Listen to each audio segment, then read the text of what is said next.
যেহেতু আমি বলছি আপনাদের যে আমরা যেহেতু আজকে মায়ানমারের দিকে যাচ্ছি এবং মায়ানমারের কী কী দৃশ্য আছে সেই দৃশ্যগুলো আসলে দেখানোর জন্য চেষ্টা করবো। দেখেন মায়ানমারে যাওয়ার আগে দেখেন কিছু দৃশ্য আছে সত্যি, দেখেন রাস্তার দুই পাশটা দেখেন, দেখেন এটা কিন্তু অর্জুন গাছ এবং এই অর্জুন গাছের উপকারিতা সম্পর্কে আমি আপনাদেরকে একটু ভিডিও পরবর্তীতে জানাবো। রাস্তার দুই পাশে অর্জুন গাছ লাগাইছে এই আপনার মায়ানমার যাওয়ার আগে, মানে মায়ানমার এখান থেকে আর 1 কিলোমিটার, তাই আমরা মায়ানমার পাবো। সেই সাথে দেখেন দেখেন পাহাড়গুলো আপনাদের একটু দেখান, এটা হলো পাহাড় এবং পাহাড় এই বর্ষার সময় প্রবল বৃষ্টির কারণে দেখেন কি মানে প্রকৃতির দেখ কি অপরূপ দৃশ্য ধারণ করছে এই পাহাড়। দেখেন চারদিকে শুধু সবুজ আর সবুজ, দেখতে অনেক ভালো লাগে। দেখেন এই যে এই রাস্তাটা, এদিকে আসো, বিশ্বাস করবেন না, এদিকে যদি কেউ কখনো আসে আসলে একটা স্বর্গীয় অনুভূতি আপনারা উপভোগ করতে পারবেন। এটা আসলে বলে শেষ করার মতো না। দেখেন এটা কিন্তু অর্জুন গাছ। আমার সবচেয়ে ভালো লাগছে এখানে একটা জিনিস, এই যে রাস্তার দুই ধারে যে অর্জুন গাছ লাগাইছে, অর্জুন গাছের উপকারিতা সম্পর্কে আমি আপনাদেরকে পরবর্তী ভিডিওতে একটু সুন্দর করে তুলে ধরবো। যেহেতু আমি আজকে যাচ্ছি হলো মায়ানমারে, আমি সেই জন্য মায়ানমারে যাওয়ার আগে যে কী কী দৃশ্যগুলো আপনারা দেখতে পারবেন সেই ভিডিওর মাধ্যমে সেই দৃশ্যগুলো কিন্তু আপনাদেরকে দেখানোর জন্য চেষ্টা করতেছি। আসলে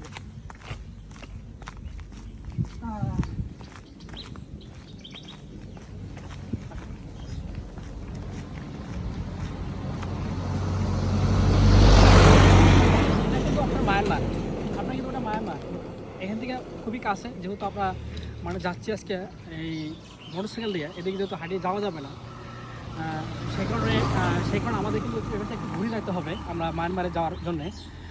আসলে মায়ানমার কিন্তু এখানটা যদি হাঁটে যায় তাহলে কিন্তু খুবই কাছে হয় আপনার। আসলে আমাদের জন্য খুবই হাঁটে গেলে খুব কষ্ট হবে এবং পাহাড় দেখেন, এটা কিন্তু সব পাহাড় কিন্তু।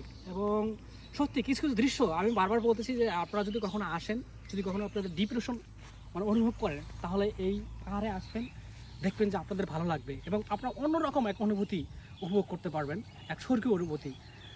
এটা দেখেন আমরা এখন যাচ্ছি, আমি বলছি যে আমরা আজকে মায়ানমারে যাওয়ার আগে যে দৃশ্যগুলো আমরা দেখবো সেই দৃশ্যগুলো আপনাদেরকে দেখানোর জন্য চেষ্টা করব। আমরা সেই জন্য যাচ্ছি। দেখেন আর পাহাড়গুলো দেখেন,